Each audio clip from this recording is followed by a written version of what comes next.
疫情确诊人数一天一天不断的增加，为着要确保医疗量能爱应付会来，台南市居家照护服务中心26号正式启用。服务中心分成健康照护，也有生活关怀两个无同的办公室，开放予民众会当透过专线打电话入来咨询。健康照护的专线是06-288-0115，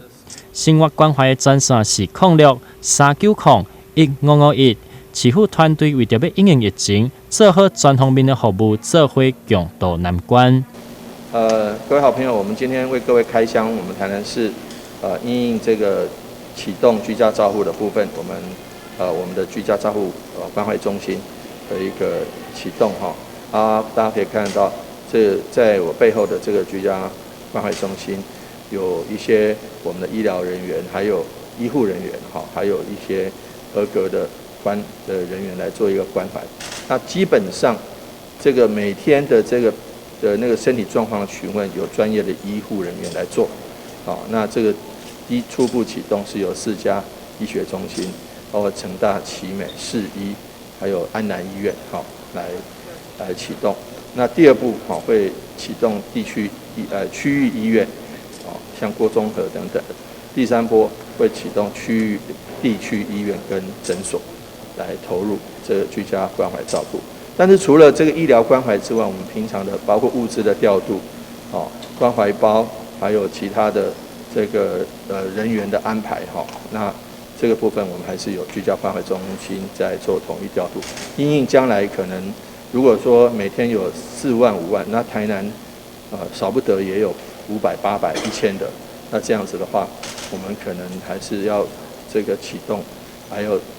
大量的人力来投入这个部分但是有一些部分是要有医疗专业证照的人，有一部分是可以一般的职工，中间还是有一些分野，所以我们今天让大家来了解我们这个已经开始配合中央的这个居家关怀照顾的方式的启动。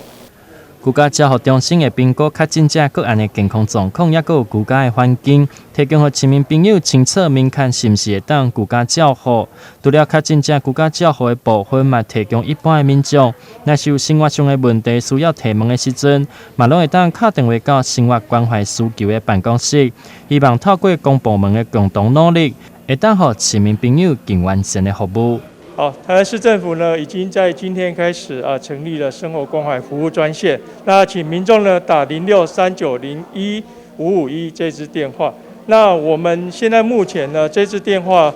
有10项的服务，那包含7个局处都进驻在这边那民众如果有一些生活上因为疫情生活上需要关怀，都欢迎大家打电话在这边。来这边我们会提供必要的服务。那当然，另外1999我们也还是继续提供服务。那请大家多利用台南市政府的服务专线来取得最佳的服务。台南新闻刘品言采访报道。